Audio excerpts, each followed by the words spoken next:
The noose waited in the town square when Josephine Rivers rode into Concord, New Hampshire in the scorching July of 1878. But she'd been dying long before any rope could claim her. She'd been running for 3 weeks straight, ever since the night her husband's body was found face down in their homestead outside Boston. The authorities called it murder. She called it survival. But neither version mattered when a woman stood accused and powerful men wanted someone to hang. The bruises on her arms had faded by the time she fled. The fingerprints around her throat were invisible, and dead men told no tales except the ones living men wanted to hear.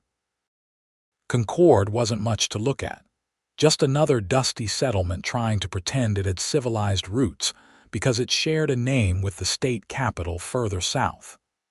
The buildings leaned like drunk men, and the street was more mud than road despite the summer heat. Josephine's mare, the only possession she'd managed to keep through her desperate flight west, and then this circuitous route through New England, picked her way carefully through the mess. She was 22 years old and felt ancient. Her dark hair hung in a braid down her back, covered in trail dust. Her dress, once a respectable navy cotton, was torn at the hem and stained beyond repair. She had $17 in her pocket, a wanted poster with her face on it probably making its way through every town between here and Massachusetts, and absolutely no plan beyond finding somewhere to sleep where the law wouldn't think to look. The saloon seemed as good a place as any to start asking questions. She tied her mare to the post outside and pushed through the doors, aware of every eye that turned her direction. A woman alone in a saloon wasn't exactly common, but it wasn't unheard of either. She kept her chin up and walked to the bar. The bartender was a heavy-set man with suspicious eyes. "We don't serve unaccompanied ladies. I'm not looking for a drink." Josephine kept her voice steady. "I'm looking for work, any kind of work. I can cook, clean, mend clothes, tend animals. I'm good with numbers too, if anyone needs help with books." A laugh erupted from a table in the corner, harsh and mocking. "Hear that, boys? She can do numbers. Maybe she can count how many drinks it'll take before someone makes her a better offer." Josephine's jaw tightened, but she didn't turn around. She'd heard worse. She'd survived worse. "There's no work here for women like you," the bartender said, not unkindly but firmly. "Best move along." She was turning to leave, defeat sitting heavy in her chest when a voice cut through the smoky air. "I could use someone with those skills." The room went quiet in a way that made Josephine's skin prickle. She turned slowly. The man who'd spoken was standing near the back wall, and he was tall enough that she noticed that first. He wore dusty brown trousers, a shirt that might have been white once, and a worn leather vest. His hat was pushed back on his head, revealing dark hair and eyes that were studying her with an intensity that should have been uncomfortable, but somehow wasn't. He looked to be in his mid-20s, with the kind of weathered face that came from long days in the sun. "Thomas Quinn," he said, moving toward her with an easy confidence. "I run a ranch about 5 miles north of town. Lost my housekeeper 2 months back when she got married and moved to Vermont. Place is falling apart without someone to manage the indoor work." Josephine stared at him, waiting for the catch. There was always a catch. "What would you want in return?" Thomas stopped a few feet away from her, close enough that she could see his eyes were a deep brown, almost black in the dim saloon light. "In return for what?" "For the work." "For taking in a stranger." She lifted her chin, preparing herself for whatever degrading proposition was coming. Men like her husband had taught her that nothing came without a price and women always paid in the same currency, but Thomas just looked confused. "I'd pay you, obviously. Room and board plus $30 a month. That's the going rate, isn't it? Maybe a bit more given how desperate I am." He glanced around the saloon. I'd offer 40 if you can start immediately. Josephine felt like the ground had shifted beneath her feet. You want to pay me to keep house? That's generally how employment works, yes. There was something almost gentle in his voice, but also an edge of humor. Unless things have changed significantly since I last hired someone. And that's all. She couldn't keep the suspicion from her voice. Thomas's expression shifted then, something harder coming into his eyes, but it wasn't directed at her. It was as if he was looking at something beyond her, something he didn't like. Miss, I'm offering you honest work for honest pay. Whatever else you're expecting from men, you won't get it from me. I need someone to cook food that doesn't taste like boot leather, wash clothes that are starting to walk away on their own, and maybe convince my house that it's supposed to be lived in, not used as a barn. That's all. The man who'd made the crude comment earlier called out, "Don't be stupid, Quinn. Woman like that traveling alone, no references. She's either running from something or running toward the wrong kind of work." Thomas didn't even look at him. His eyes stayed on Josephine. Everyone's running from something, and the only person who needs to concern himself with her business is her employer, which would be me, if she accepts. Josephine's throat felt tight. She couldn't remember the last time someone had defended her without wanting something in return. Why would you trust me? Why wouldn't I? Thomas adjusted his hat. You came in here asking for honest work. You didn't sidle up to the richest man in the room. You didn't play coy or make promises with your eyes. You looked the bartender straight on and asked for a job. That tells me more about your character than any reference letter would. It was too good to be true. It had to be. But Josephine was tired, hungry, and running out of options. If this went badly, well, things were already pretty bad. When would I start? Now, if you're willing. I've got a wagon outside. We can collect your things and head out before dark. I don't have things, just my horse. Something flickered across Thomas's face then, something that looked like sympathy, but he didn't comment on it. Then we'll tie her to the back of the wagon, come on. As they left the saloon together, Josephine felt the weight of stares following them. She knew what people were thinking. She'd been thinking it herself. But when Thomas helped her up onto the wagon seat, his hands were respectful, his touch brief, and when he climbed up beside her, he left a proper distance between them. The ride out of town was quiet at first. The road wound through pine forests and past small farms. The air smelled of sun, warmed earth, and growing things. It should have been peaceful, but Josephine couldn't relax. She kept waiting for Thomas to reveal his true intentions, for his hand to land on her knee, for his voice to turn suggestive. Instead, he said, "Tell me about yourself." Her whole body tensed. "What do you want to know? Whatever you want to share." He kept his eyes on the road, giving her space to think. "Where are you from? What brought you to Concord? Does it matter?" "No," he said simply, "but the ride's long and silence gets tedious." Josephine studied his profile, trying to understand him. "I'm from Massachusetts originally, Boston area, long way from home." It wasn't home anymore. Thomas nodded as if that made perfect sense. "I'm from Pennsylvania myself. Came out here 6 years ago to make my own way.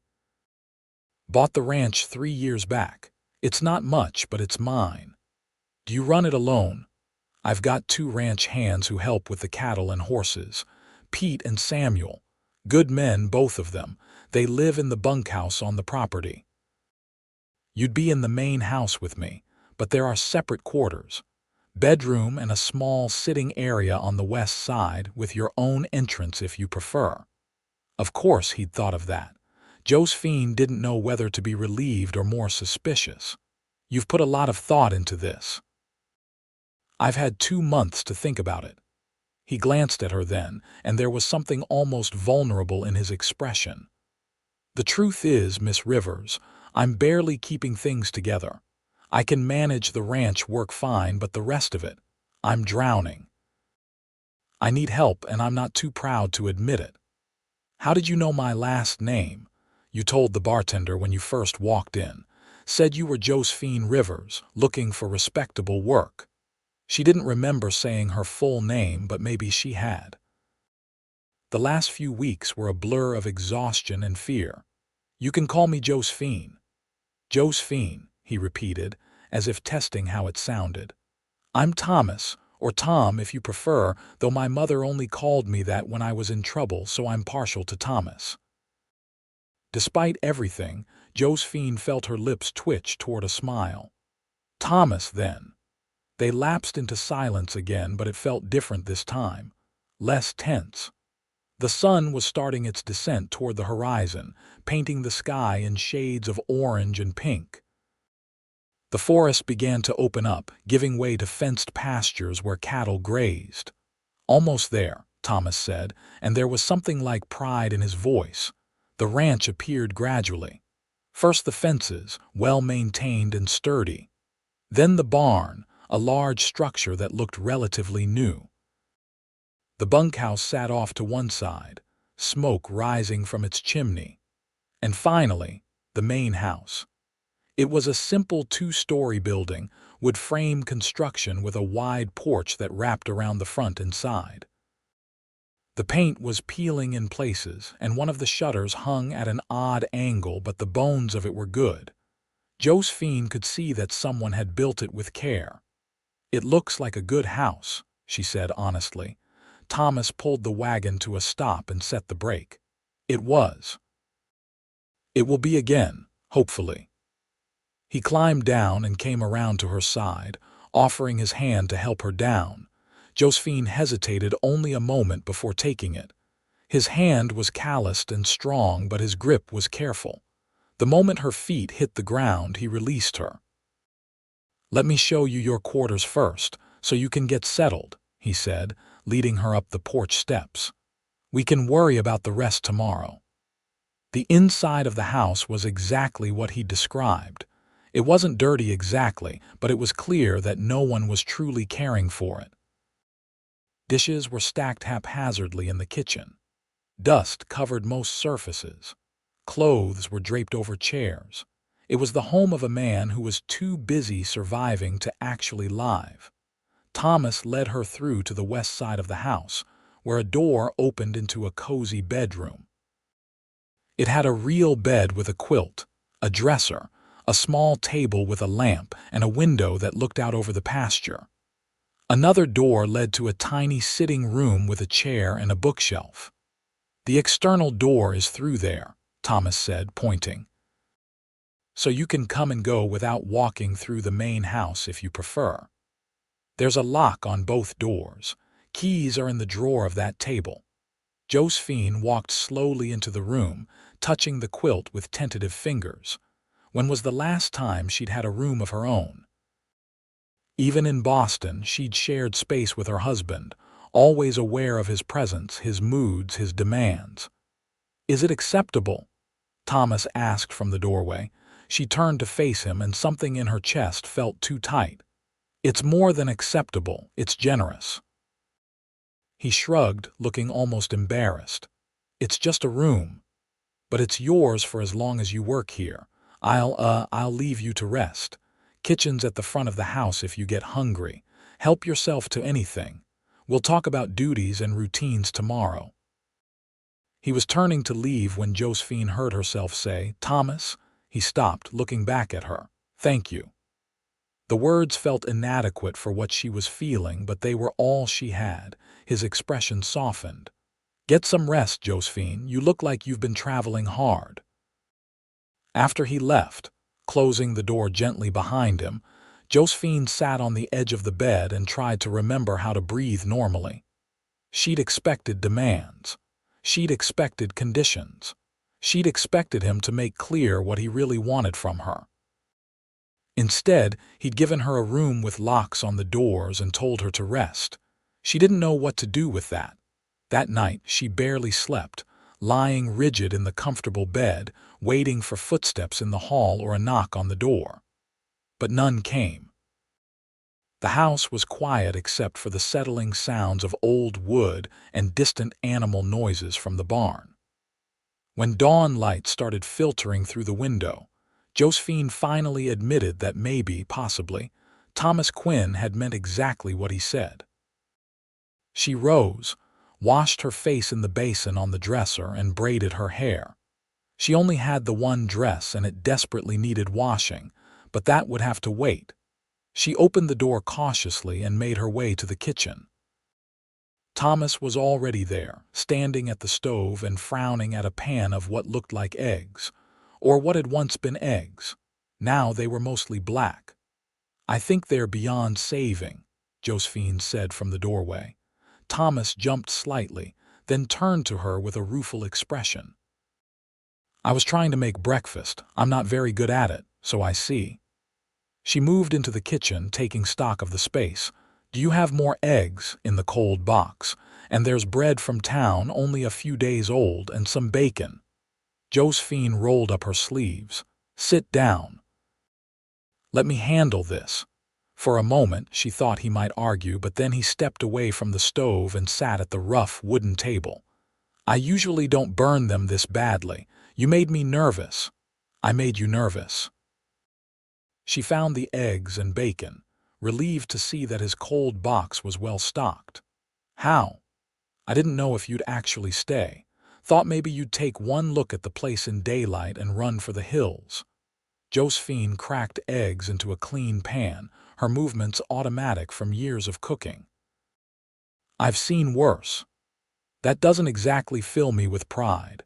She glanced over her shoulder and found him watching her with an expression she couldn't quite read. "I meant the houses I've seen, not your house specifically. This is a good house. It just needs attention." "Everything needs attention.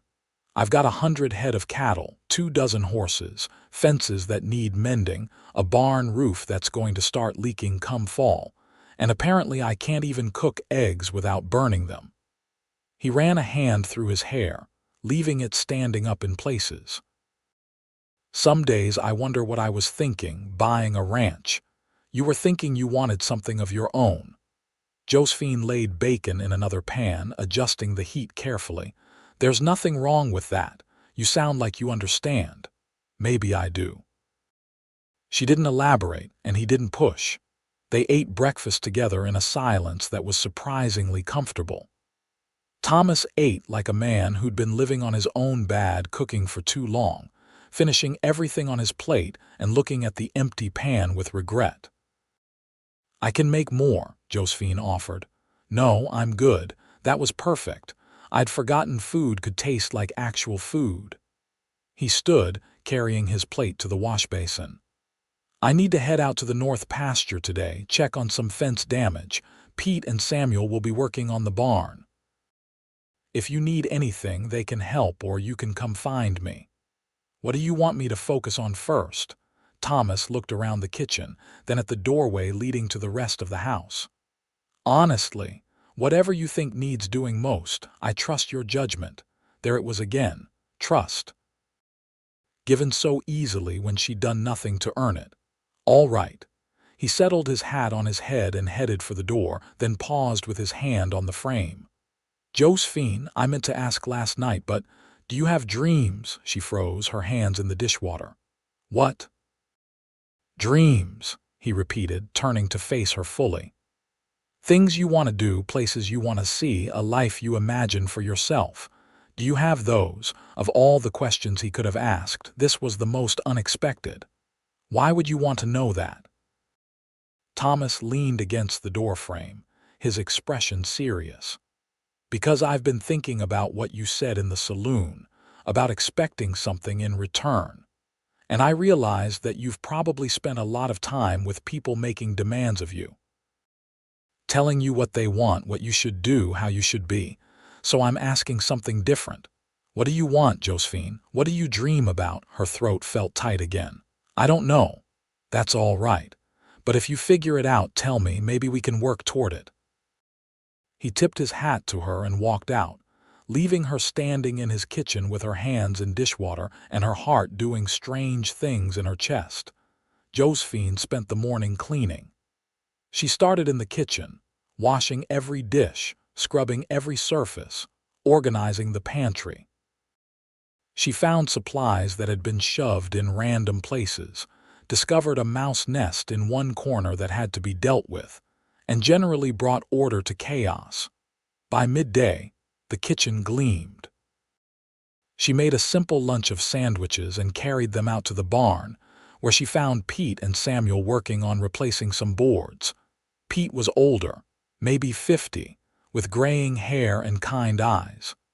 Samuel was younger, perhaps 30, with dark skin and a quiet demeanor. Both men looked surprised when she appeared with food. "Thomas hired me to keep house," she explained. "Figured you might be hungry." "Much obliged, madam," Pete said, wiping his hands on his trousers. "We usually just make do with whatever we've got in the bunkhouse." "Well, as long as I'm cooking, I'll make enough for everyone." She handed over the sandwiches. "Is there anything you need from the house?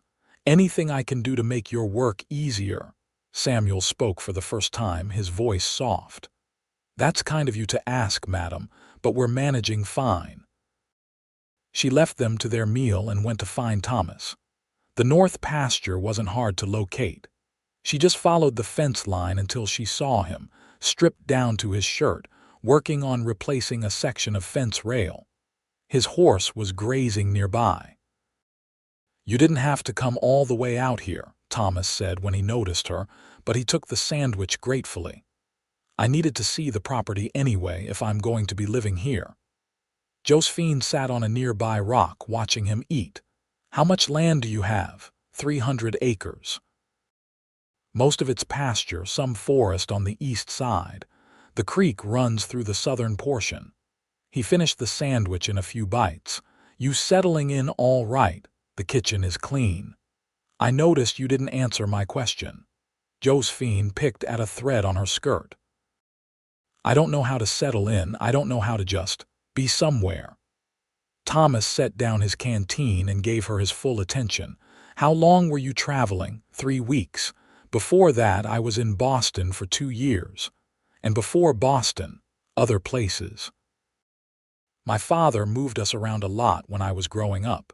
He was always looking for the next opportunity, the next big thing. We never stayed anywhere long enough for it to feel like home."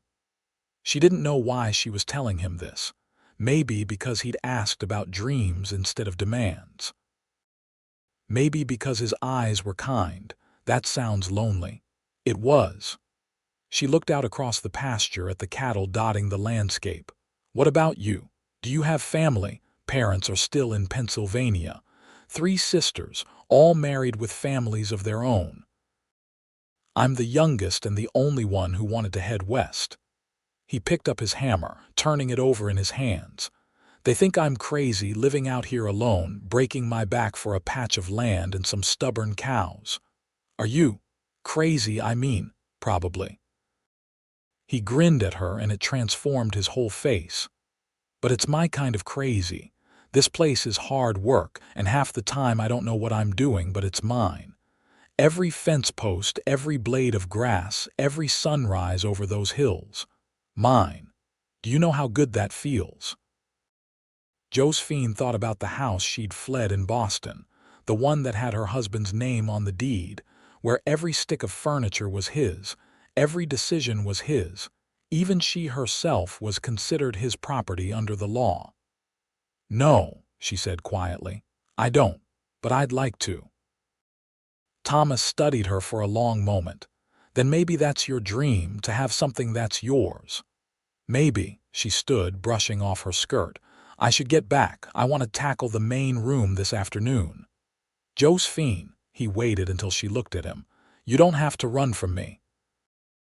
"I meant what I said. No demands, just honest work." "I'm not running, I'm working. There's a difference." But as she walked back to the house, she wondered if he was right. She'd spent so much of her life running, first following her father from town to town, then running from her husband's rage, then running from the law. She didn't know how to stop. The days fell into a pattern. Josephine woke early, made breakfast for everyone, and spent her days bringing order to the house and the domestic side of the ranch.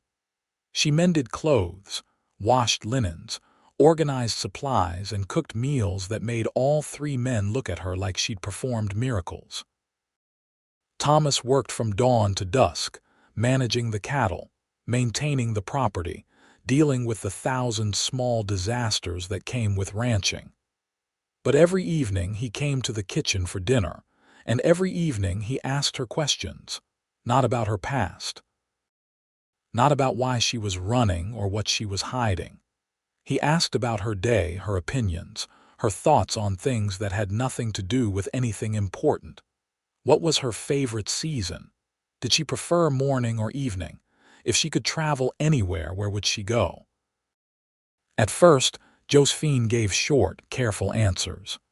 But as days turned into weeks, she found herself opening up.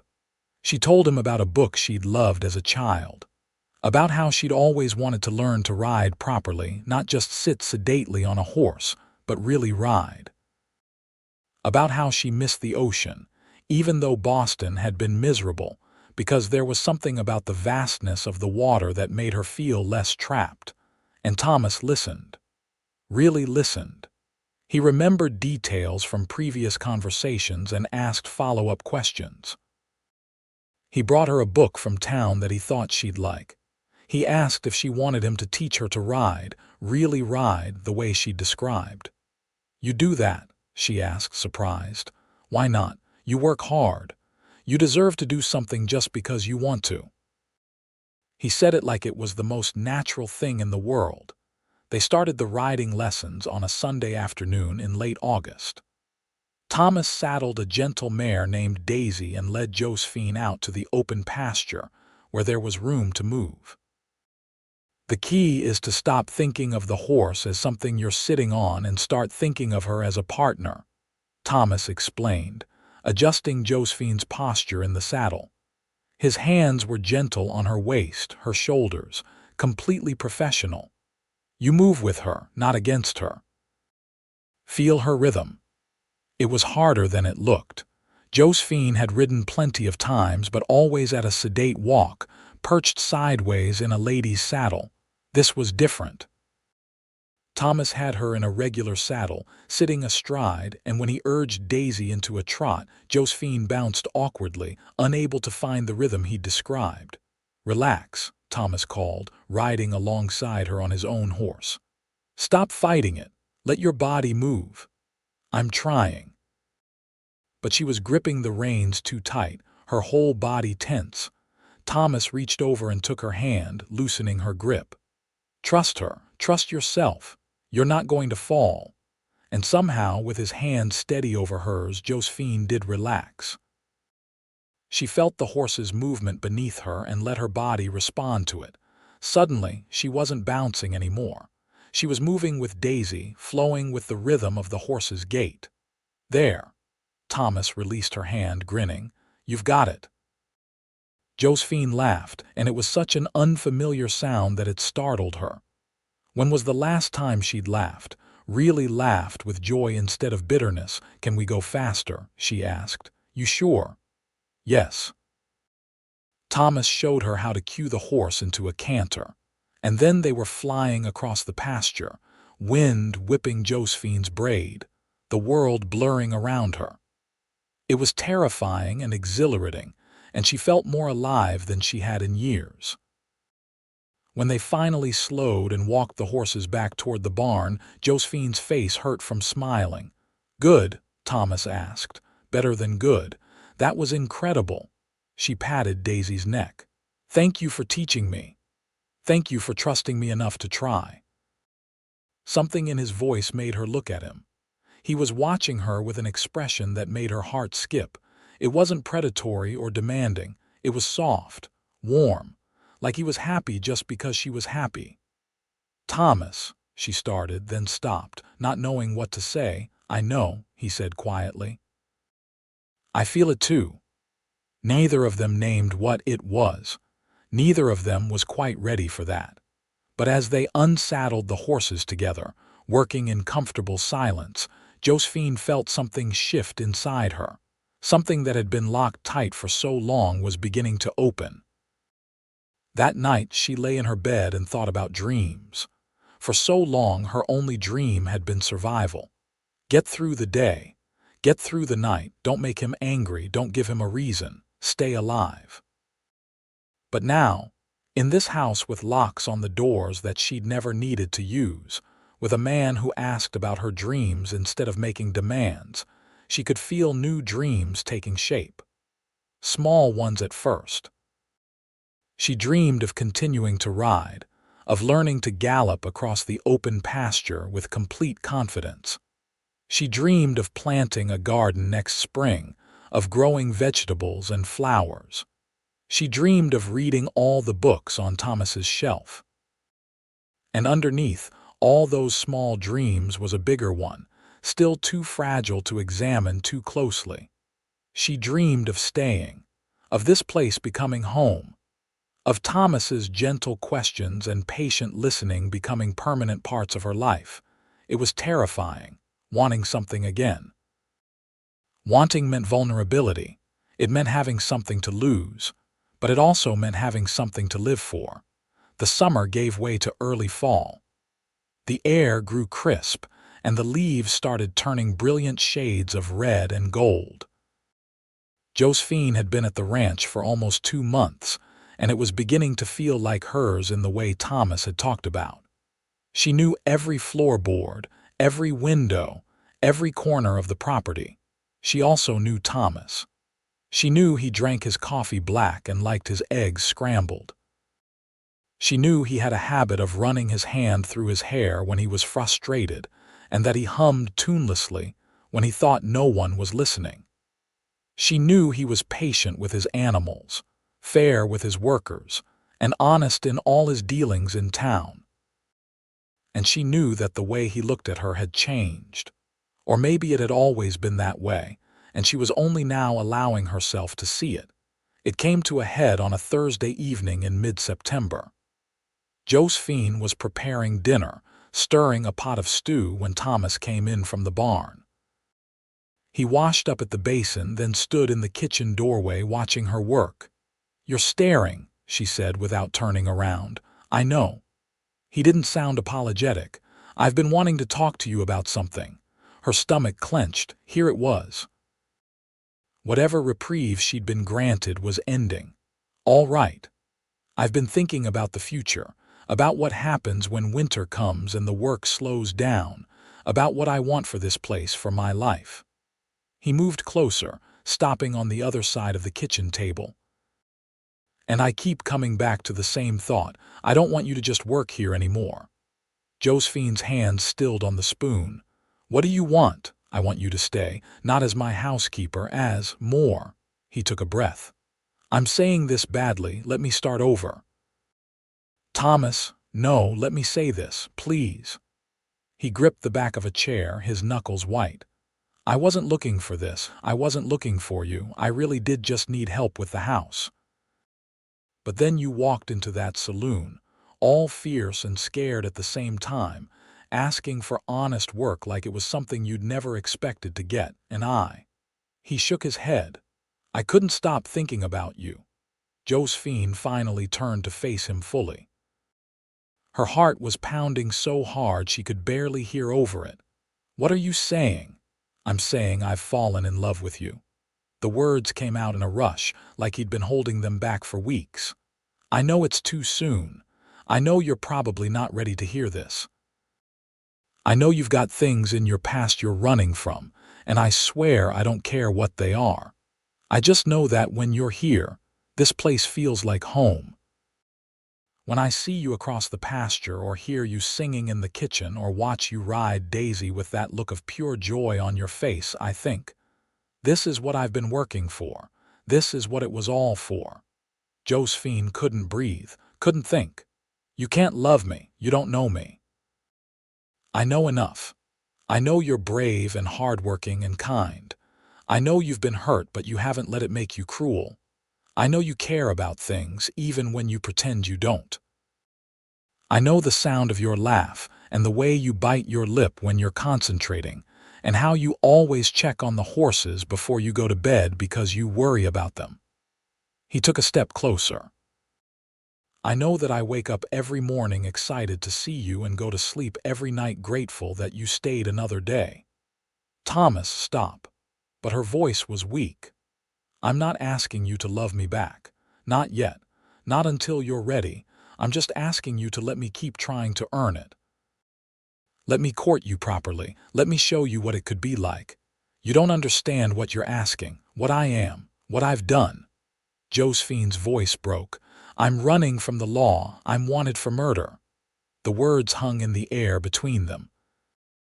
Josephine waited for his expression to change, for horror or disgust or fear to replace the warmth in his eyes. But Thomas just nodded slowly. The husband you mentioned in passing that first week, the one you said died, I killed him. Her whole body was shaking. He came home drunk and angry. He'd been hitting me for months, but that night was worse. He had his hands around my throat and I couldn't breathe, and there was a knife on the table and I grabbed it. I didn't mean to kill him. I just wanted him to stop, but he fell and there was so much blood and I ran. Did he hurt you often? Thomas's voice was carefully controlled. Every day, in one way or another. Then you didn't murder him. You survived him. Thomas moved around the table slowly, giving her time to back away if she wanted, but Josephine found she couldn't move. And if the law is looking for you, then we'll deal with that. Together. You can't mean that. You don't throw your life away for someone like me. Someone like you. You mean someone brave enough to fight for their own life. Someone strong enough to start over with nothing. He was close enough now that she could see the flecks of gold in his dark eyes. Josephine, if the law comes here, we'll get you a lawyer. We'll tell the truth about what he did to you. There are people who understand that sometimes killing is the only way to survive. And if they don't believe me, if they hang me anyway, then we'll run. We'll go somewhere they'll never find us. Canada maybe, or Mexico. I don't care where as long as we're together. Tears were streaming down Josephine's face now. Why would you do that? Why would you risk everything? Because I love you. He said it simply, like it was the most obvious thing in the world. Because a life without you in it isn't worth living safely. You're insane. I believe we've established that. He reached up slowly, giving her every opportunity to pull away, and brushed a tear from her cheek with his thumb. So what do you say? Will you let me court you? Will you give us a chance? Josephine looked at him, this man who'd asked about her dreams instead of making demands. This man who'd given her safety and space and patience. This man who was offering her not just his house or his protection, but his whole life. I don't know how to do this, she whispered. I don't know how to trust this, trust you. Then we'll learn together, we'll go slow as you need. His hand was still on her cheek, warm and steady. But say yes, Josephine, say you'll try. She thought about her dreams, about having something that was hers, about the way her heart lifted every time she heard Thomas's voice, about how the word home had started to mean this place, this ranch, this man. Yes, she breathed. I'll try. Thomas's smile was like sunrise. Can I kiss you? The question made something warm bloom in her chest. He was asking, not taking, not demanding, asking. Yes. He leaned in slowly, his hand gentle on her face, and pressed his lips to hers. It was soft and sweet, and nothing like the rough, possessive kisses she'd known before. This was a question and a promise all at once. This was the beginning of something new. When they pulled apart, Josephine was crying again, but this time it wasn't from fear or pain. It was from relief. From hope. From the overwhelming realization that maybe, just maybe, she was going to be all right. I love you too, she said, the words feeling strange in her mouth. She'd never said them and meant them before. I think I have for a while. I was just too scared to admit it. Thomas pulled her into his arms and she went willingly, letting herself be held. His embrace was strong but not confining, safe but not suffocating. She could feel his heart beating against her ear, steady and sure. "We're going to be all right," he murmured into her hair. "I promise." And for the first time in her life, Josephine believed a promise like that. The courting that followed was unlike anything Josephine had imagined. Thomas was patient and thoughtful, always asking what she wanted, what she was comfortable with. They took walks in the evenings after dinner, talking about everything and nothing. He held her hand, his fingers laced through hers, and the simple intimacy of it made her heart race. He brought her small gifts from town: a hair ribbon in deep blue, a book of poetry, a jar of honey from a local beekeeper because she'd mentioned once that she liked it in her tea. They were small things, but they meant everything because they showed he'd been listening, paying attention, caring about what made her happy. They kissed often, stolen moments in the barn or on the porch or in the kitchen. Each kiss was patient and seeking, asking questions instead of making statements. Thomas never pushed for more, never made her feel like she owed him anything. He simply loved her, openly and honestly, and waited for her to love him back in the same way. The fear didn't disappear overnight. Josephine still had moments where she woke in the night, heart pounding, convinced that the law had found her or that Thomas would reveal some hidden cruelty. But he was always the same: steady, kind, true to his word. October brought the first frost, and with it, a nervous energy to the ranch. They needed to prepare for winter, stock up on supplies, make sure the animals would be safe and warm. Josephine threw herself into the work, canning vegetables from the kitchen garden they'd started, helping Pete and Samuel prepare the barn, making sure they had enough firewood stacked. She was in town one afternoon, buying supplies, when she saw the poster. It was tacked to the wall of the general store, slightly faded but still clearly visible. Her own face stared back at her, younger looking and more afraid than she remembered being. "Wanted for murder," the text proclaimed. "Josephine Rivers, reward, $500. Her blood turned to ice.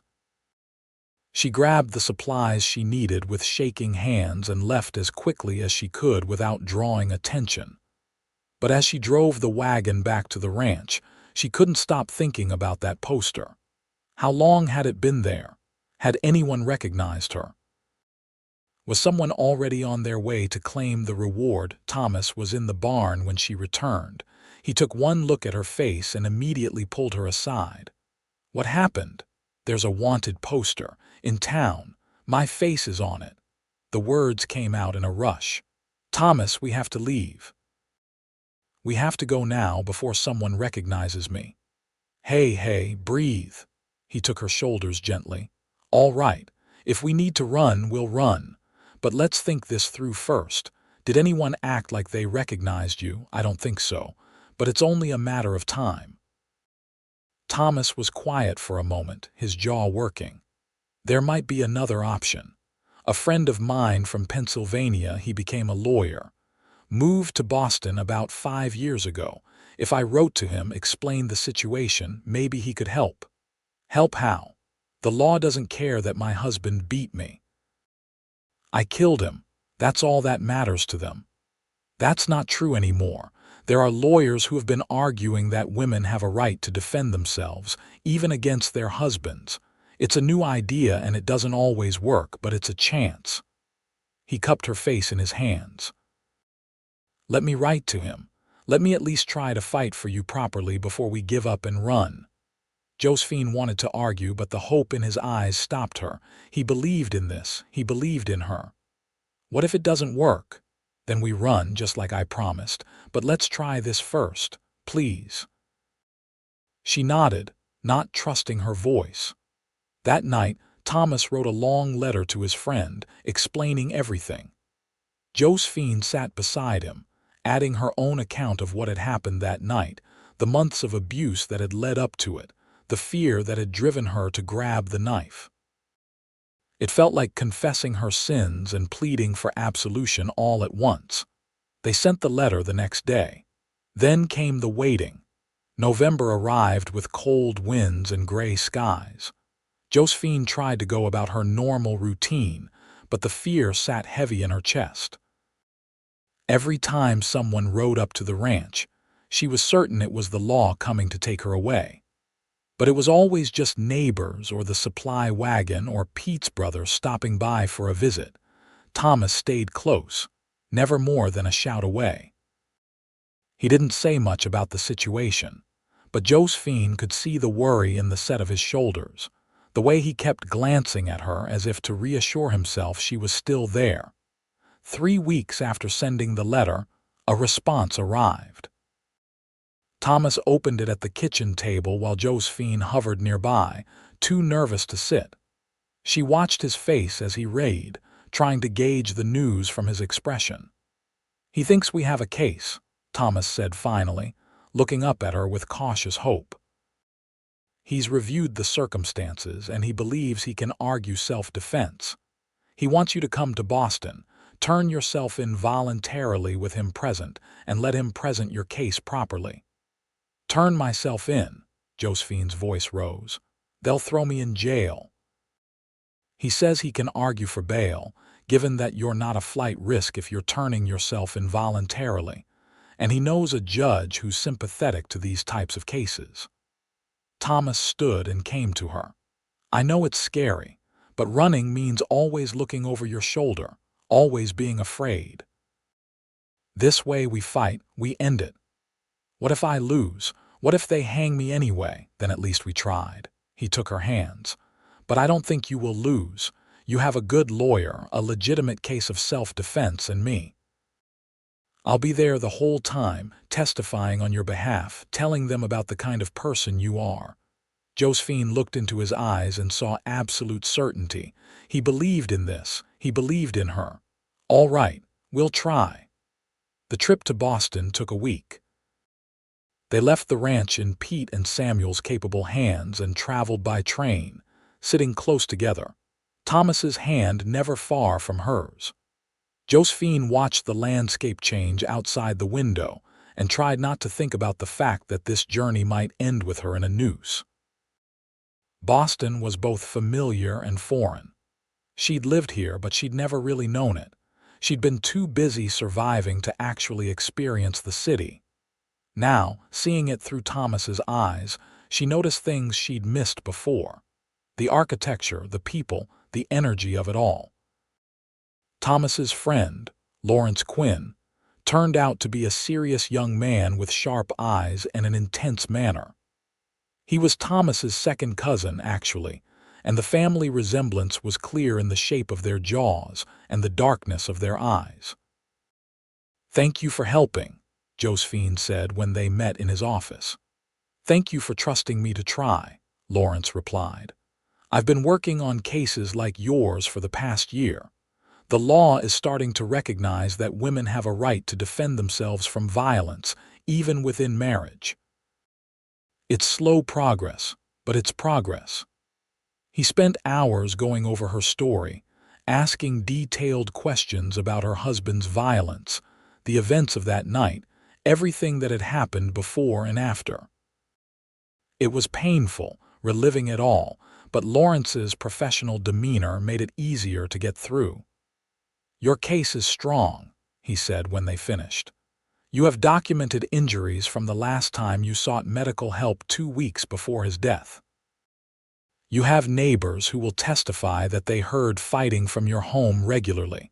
And you have character witnesses who can speak to your husband's violent nature and your own peaceful demeanor." "When do we do this?" Thomas asked. "Tomorrow morning. We'll go to the courthouse together.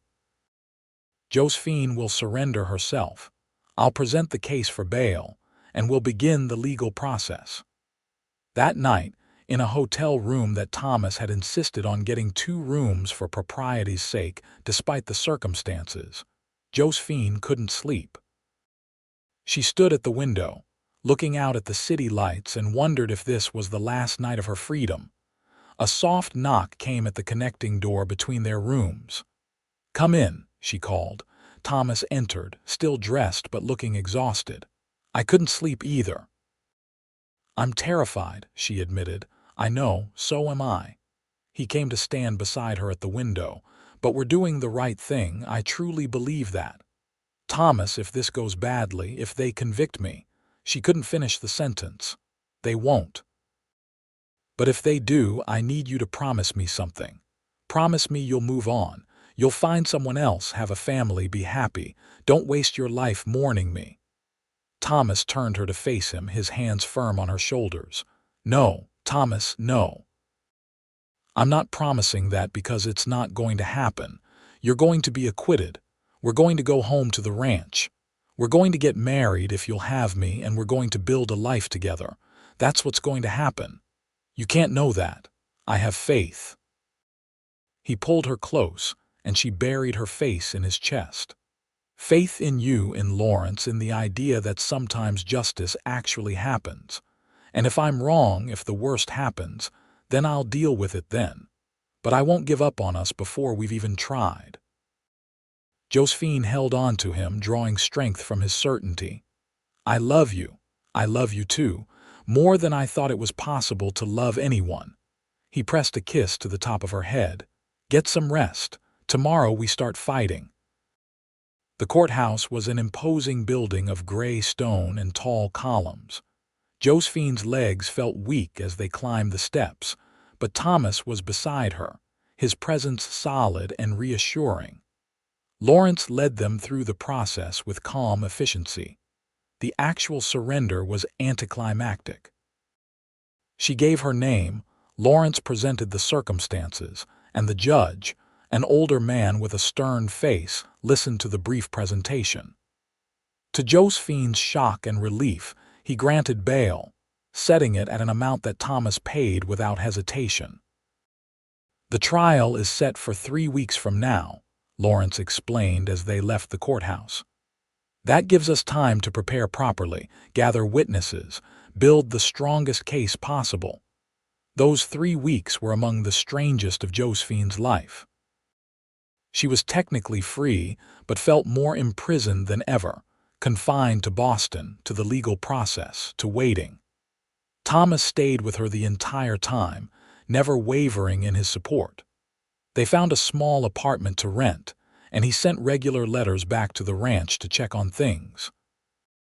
Lawrence worked tirelessly, tracking down everyone who'd known Josephine and her husband, building a picture of the marriage that had led to that fatal night. He found the doctor who'd treated her injuries.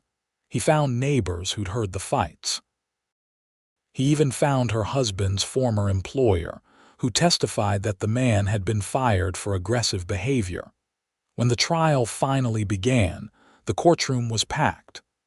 Apparently, cases like this were generating public interest, particularly among women's rights advocates.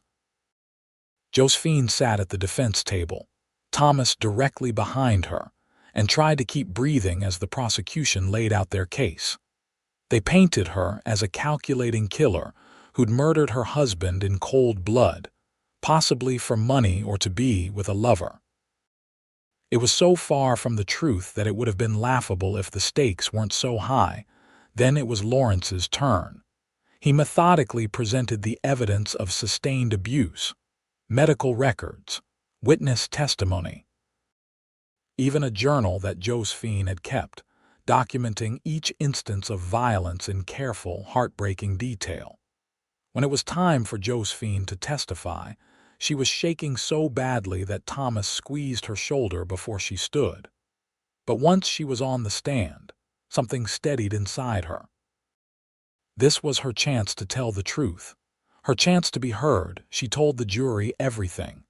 The courtship that had seemed normal at first, the way her husband's behavior had changed after the wedding, the escalating violence, the isolation, the fear.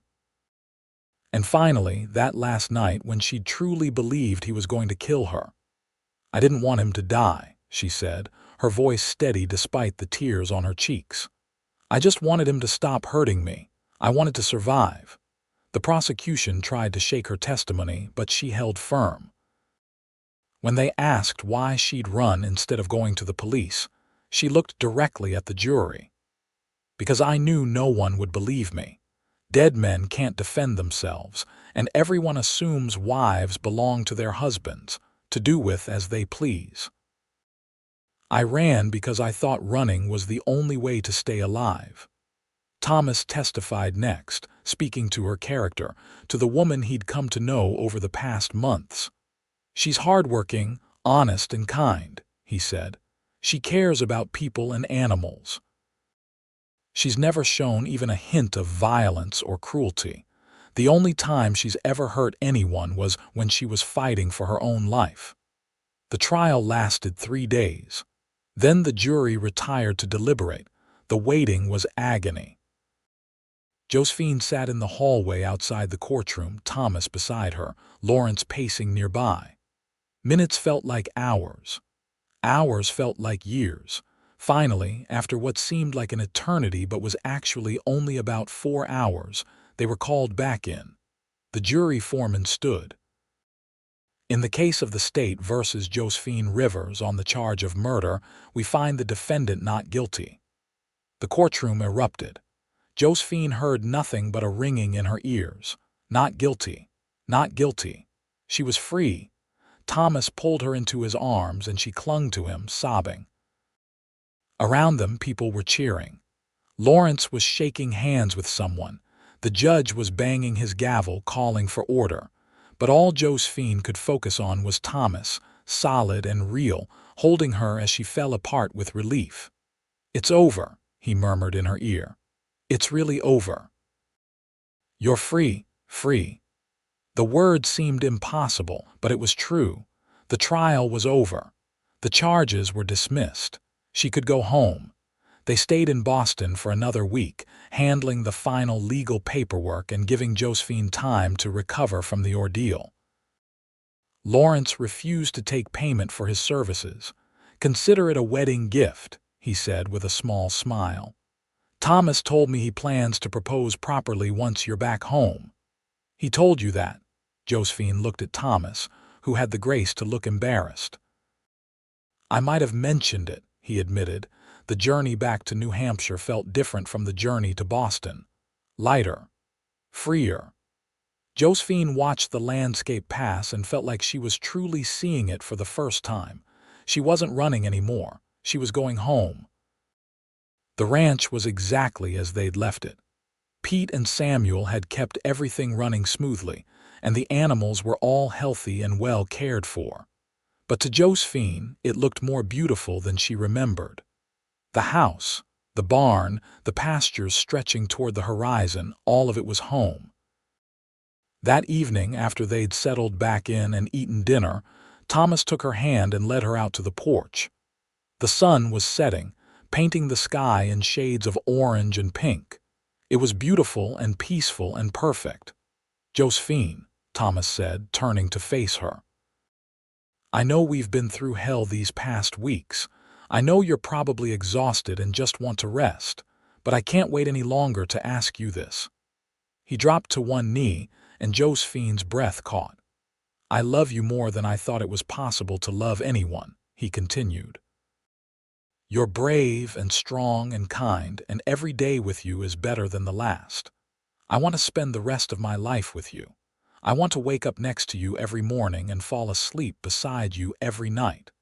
I want to build a family with you, grow old with you, dream with you." He pulled a simple gold band from his pocket. "Will you marry me?" Josephine looked down at him. This man who'd asked about her dreams instead of making demands. This man who'd stood beside her through everything.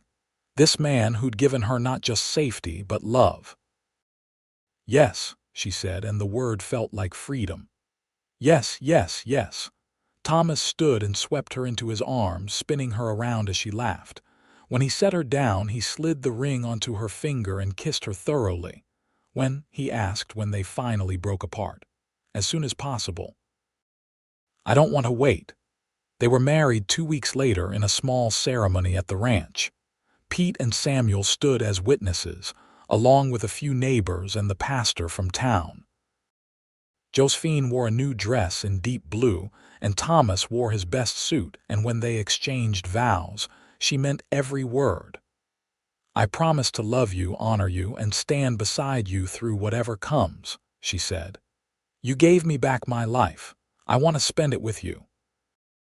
I promise to cherish you, protect you, and never stop asking about your dreams," Thomas replied.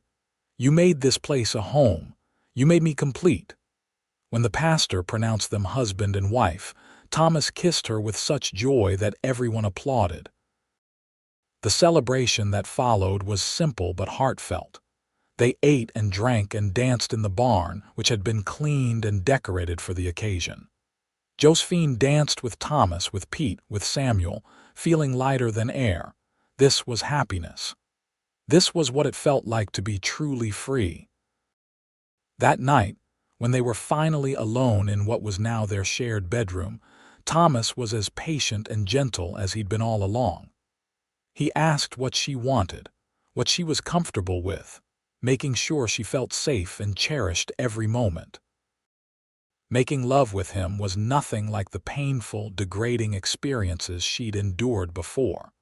This was mutual and consensual and full of care. Thomas made her feel beautiful and desired and treasured.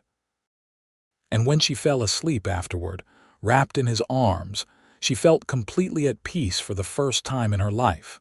The months that followed were the happiest Josephine had ever known.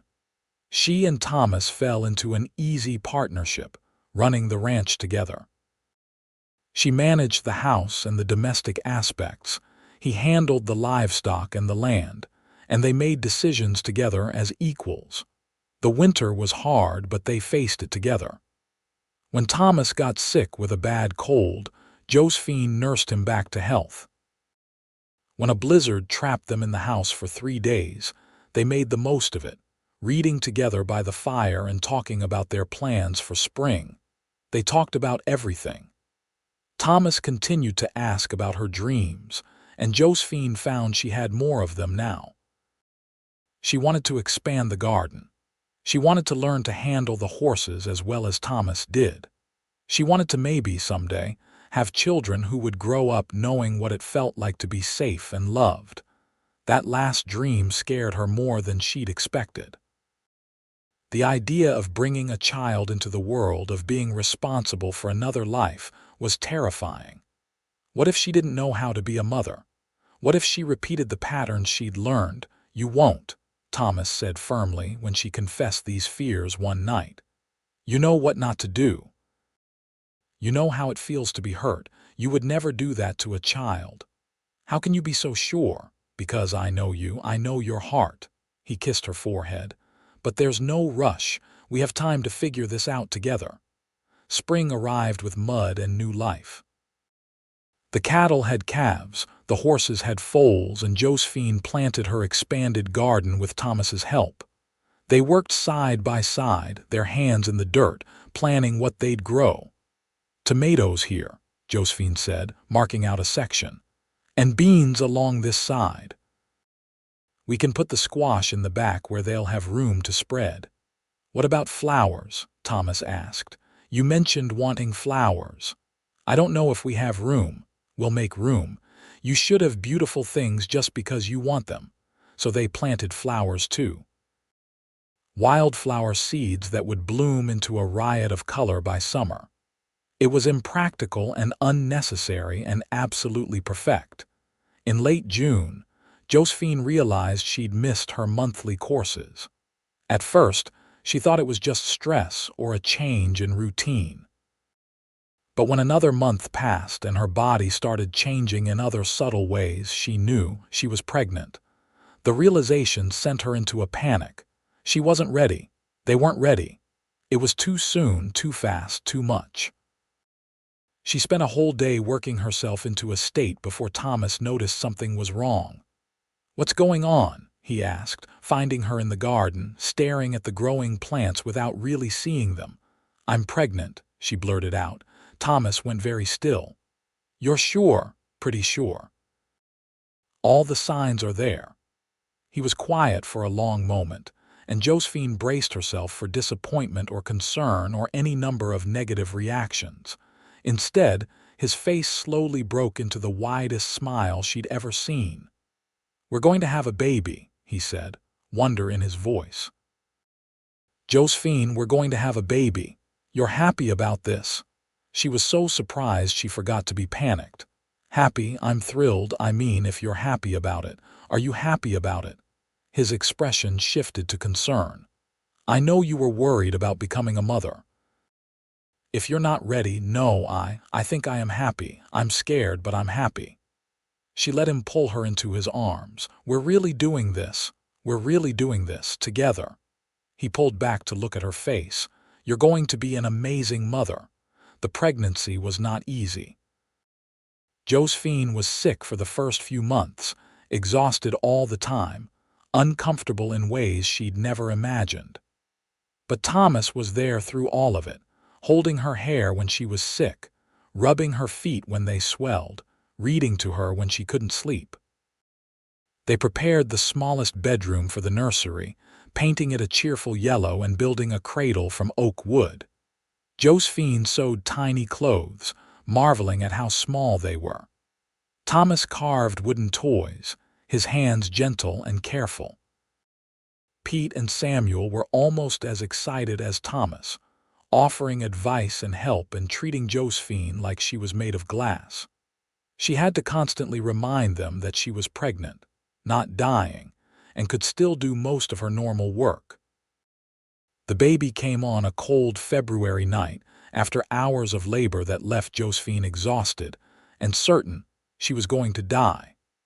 But the midwife they'd brought in from town was competent and calm, and Thomas never left her side, letting her squeeze his hand until she was sure she'd broken bones. And then, finally, there was a cry, small and indignant and absolutely beautiful. "It's a boy," the midwife announced, placing the tiny, red-faced bundle on Josephine's chest. "A boy." Josephine looked down at her son, at his tiny fingers and his scrunched-up face and his dark hair, and felt her heart expand in ways she hadn't known were possible. "Hello," she whispered to him. "Hello, little one, we've been waiting for you." Thomas was crying, she realized. Standing beside the bed with tears streaming down his face, looking at her and their son like they were the most precious things in the world. "He's perfect," Thomas said, his voice breaking. "You're perfect, both of you." They named him James, after Josephine's father who died when she was young. James Rivers Quinn. He had his father's dark eyes and his mother's stubborn chin, and he was the most beautiful thing either of them had ever seen. Those early weeks were exhausting. James needed to eat constantly, and Josephine was learning how to feed him, care for him, be a mother. There were moments of doubt, times when she worried she was doing everything wrong. But Thomas was always there, supporting her, taking turns walking with James when he cried, changing diapers and cleaning spit up without complaint. "You're a natural," Josephine told him one night, watching as he rocked their son to sleep. "So are you," Thomas replied. "Look at him. He's happy and healthy and loved. We're doing just fine." As the months passed, James grew and changed. He smiled at them, laughed at their silly faces, learned to roll over and sit up and eventually crawl. The house was filled with his sounds, his presence, his joy. Josephine had never imagined she could feel this complete. She had a home, a husband who loved her, a son who was thriving. The nightmares about her first husband faded. The fear that had defined her life for so long loosened its grip. She was free, truly, completely free. When James was a year old, they had a small party at the ranch. Pete and Samuel doted on him, sneaking him treats when they thought no one was looking. The neighbors they'd become friends with brought gifts and well wishes. And Thomas held Josephine close as they watched their son destroy a small cake with enthusiastic hands. "What are you thinking about?" Thomas asked softly. "I'm thinking about dreams," Josephine replied. "About how I used to think survival was enough. How I couldn't imagine wanting anything beyond making it through another day. And now look at us. Look at what we've built." "Tell me your dreams now," Thomas said, echoing the question he'd asked so long ago. "What do you want for our future?" Josephine looked around the ranch, at the house they'd made a home, at the land they worked together, at their son who was laughing as Pete made funny faces at him. "More of this. More mornings waking up beside you. More watching James grow. Maybe another baby someday if we're blessed. More seasons turning, more harvests, more moments of ordinary happiness." She turned to face Thomas fully. "My dream is to keep living this life we've made, together." "That's my dream too," Thomas said and kissed her softly. "Every day with you for the rest of our lives." 2 years later, they had a second child, a daughter they named Margaret. She had Thomas's smile and Josephine's green eyes, and James was immediately smitten with his baby sister. Josephine had worried about how he'd handle no longer being the only child, but he surprised her by being gentle and protective from the very first moment he met her. The ranch prospered. Thomas expanded the herd, bought more land, built a new barn. Josephine's garden grew larger each year, producing enough vegetables that they could sell the surplus in town. They hired additional help as the work increased, and the ranch became known as one of the best-run operations in the area. But more than the physical prosperity, the Quinn family was known for their happiness. People commented on how Thomas and Josephine looked at each other, even years into their marriage, with love and respect clear in every interaction. They noticed how the Quinn children were well cared for and clearly adored. The ranch became a place people wanted to visit, where the welcome was always warm. Josephine sometimes thought about how her life might have gone if she hadn't walked into that saloon in Concord. If Thomas hadn't been there, hadn't offered her honest work, hadn't asked about her dreams instead of making demands. That other life, the one where she kept running or got caught or gave up, felt like it had happened to someone else. This was her life now. This ranch, this man, these children. The garden she tended, the horses she rode, the meals she cooked. The sound of Thomas's voice in the morning, James's laughter, Margaret's tiny hands gripping her finger. The way the light looked falling across the pasture at sunset. The feel of Thomas's arms around her at night. She had everything she'd never dared to dream of. Years passed in a beautiful blur. James grew tall and strong, learning the ranch work from his father. Margaret was clever and curious, always asking questions and exploring. A third child arrived, another boy named Daniel, who was quieter than his siblings but just as loved. Josephine and Thomas grew older together, their hair gaining silver threads, their hands developing calluses and wrinkles. But the love between them never diminished. If anything, it deepened, built on years of partnership and trust and choosing each other every single day. On their 20th wedding anniversary, Thomas took Josephine back to the spot where he'd first taught her to ride. The years had been kind to the pasture. It was still beautiful, still peaceful. "You remember the first time we came here?" Thomas asked, holding her hand as they stood looking out over the land. "Of course. I was terrified I'd fall off the horse. But you didn't. You trusted me and you trusted yourself and you flew." He turned to her, his dark eyes still as warm as they'd been that first day in the saloon. "That's what you've done with your whole life, you know. You learned to fly." Josephine leaned into him, fitting against his side the way she had 1,000 times before. "We learned to fly, together." "Together," he agreed. They stood there as the sun set, painting the sky in brilliant colors. The ranch spread out before them, the evidence of everything they'd built. In the distance, they could see James teaching young Daniel how to mend a fence. Margaret was probably in the house, reading one of the many books she devoured. It was an ordinary moment, just another evening on the ranch. But it was also everything. This was the life Josephine had dreamed of when she'd been too scared to admit she could dream. This was the freedom she'd fought for. This was the love she'd been afraid to trust, and it was real. All of it was real. Thomas Quinn had asked about her dreams instead of making demands, and in doing so, he'd given her the world. "I love you," she said, the words as true as they'd been the first time she'd said them, as true as they would be until her last breath. "I love you too," Thomas replied. "Forever." And forever stretched out before them, full of ordinary miracles and dreams come true. There on their ranch in New Hampshire, where a woman who'd been running had finally found her home. The children grew and eventually started families of their own, but they stayed close, building houses on the expanding ranch land. James married a kind woman from town and gave them 3 grandchildren. Margaret married a traveling merchant who settled down for her, and they had 2 children. Daniel eventually took over the main ranch operations, running it with the same care and dedication his father had shown. But through all the changes and all the years, Josephine and Thomas remained at the heart of it all. The original ranch house was expanded and improved over time, but they never left it. It was home. It would always be home.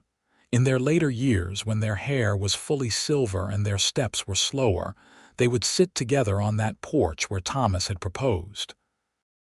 They'd watch their grandchildren play in the yard, watch the sun set over land they'd worked with their own hands, watch the life they'd built continue to grow and flourish. "You have any regrets?" Thomas asked her once when they were both in their 70s.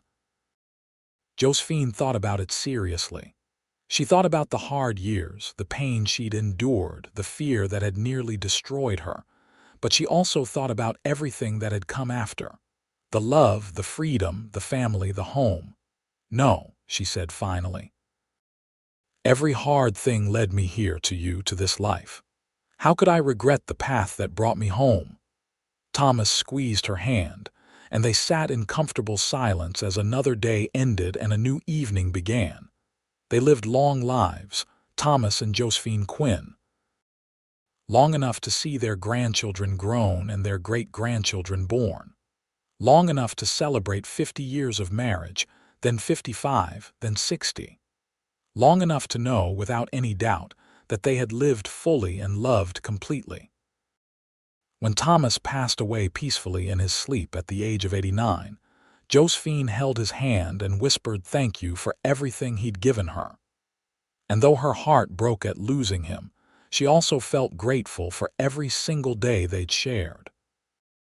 She lived 2 more years after that, surrounded by family who loved her, in the house that had been her sanctuary.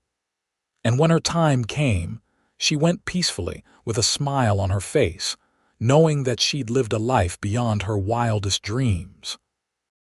The ranch continued on, passed down through the generations.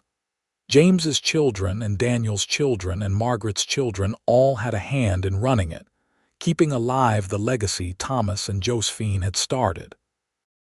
And sometimes, on quiet evenings, the family would gather on that porch and tell stories about the grandparents who'd built it all. About Thomas Quinn, who'd offered honest work instead of making demands. About Josephine Rivers Quinn, who'd been brave enough to accept his offer and strong enough to build a new life from nothing. About how love had saved them both, and how that love had built something that would last for generations.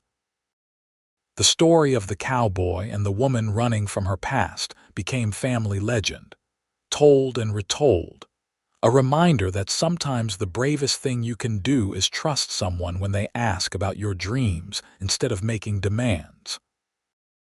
That sometimes love shows up when you least expect it, in a dusty saloon in a small town, offered by a kind man with patient eyes and a generous heart. And that sometimes, when you're brave enough to reach for it, you can have everything you never dared to dream of and more. The Quinn Ranch stands to this day, a testament to 2 people who found each other when they both needed saving and built something beautiful together. The house has been renovated and expanded, but the bones of it are still the same. The land is still worked, the cattle still graze, the horses still run. And if you listen closely on quiet evenings, you might almost hear echoes of laughter from long ago. A man and a woman who loved each other fiercely, children playing.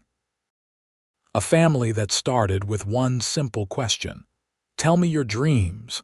That question changed everything. It always does.